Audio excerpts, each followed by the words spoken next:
आखिर कैसे हुई थी भगवान श्री कृष्ण की मृत्यु? आपको भी जानना चाहिए ये रोचक रहस्य। भगवान श्री कृष्ण का जन्म कैसे हुआ? यह बात हम सभी लोग बहुत अच्छी तरह से जानते हैं, लेकिन भगवान कृष्ण की मृत्यु कैसे हुई थी? उनके शरीर का दाह संस्कार किसने किया? इन सवालों के जवाब शायद आपको पता नहीं होंगे। इनके बारे में जानने के लिए सभी लोग उत्सुक हैं।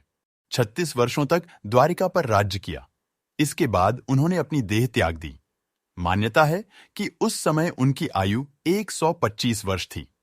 भागवत पुराण में बताया गया है कि एक बार श्री कृष्ण के पुत्र सांबा को एक शरारत सूझी। वो एक स्त्री का वेश धारण कर अपने दोस्तों के साथ ऋषि मुनियों से मिलने गए। स्त्री के वेश में सांबा ने ऋषियों से कहा कि वो गर्भवती है। जब उन यदुवंश कुमारों ने इस प्रकार ऋषियों को धोखा देना चाहा, तो ऋषि क्रोधित हो गए और उन्होंने स्त्री बने सांबा को शाप दिया कि तुम एक ऐसे लोहे के तीर को जन्म दोगी जो तुम्हारे कुल और साम्राज्य का विनाश कर देगा। ऋषियों के इस शाप सुनकर सांबा बहुत डर गए। उन्होंने तुरंत ये सारी घटना जाकर उग्रसेन को बताई, जिसके बाद उग्रसेन ने सांबा से कहा कि वे तीर का चूर्ण बनाकर प्रभास नदी में प्रवाहित कर दें। इस तरह उन्हें उस शाप से छुटकारा मिल जाएगा। इसके बाद सांबा ने ऐसा ही किया। साथ ही उग्रसेन ने यह भी आदेश पारित कर दिया कि यादव राज्य में किसी भी प्रकार की नशीली सामग्रियों का ना तो उत्पादन किया जाएगा और ना ही वितरण होगा। इस घटना के बाद द्वारका के लोगों ने कई अशुभ संकेतों का अनुभव किया, जिसमें सुदर्शन चक्र, श्री कृष्ण का शंख, उनका रथ और बलराम के हल का अदृश्य हो जाना शामिल है। इसके अलावा वहां अपराधों और पापों में बढ़ोतरी होने लगी।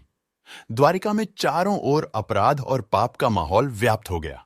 ये देखकर श्री कृष्ण बहुत दुखी हो गए और उन्होंने अपनी प्रजा से ये जगह छोड़कर प्रभास नदी के तट पर जाकर अपने पापों से मुक्ति पाने को कहा। उनकी बात को सब लोग मानकर प्रभास नदी के तट पर गए, लेकिन वहां जाकर सभी मदिरा के नशे में चूर हो गए और एक दूसरे से बहस करने लगे। इसके बाद उनकी बहस ने लड़ाई का रूप धारण कर लिया और वो आपस में ही लड़ने मरने लगे। इस तरह आपस में ही लड़कर सभी लोग मारे गए। भागवत पुराण के अनुसार भगवान श्री कृष्ण एक दिन एक पीपल के पेड़ के नीचे विश्राम कर रहे थे।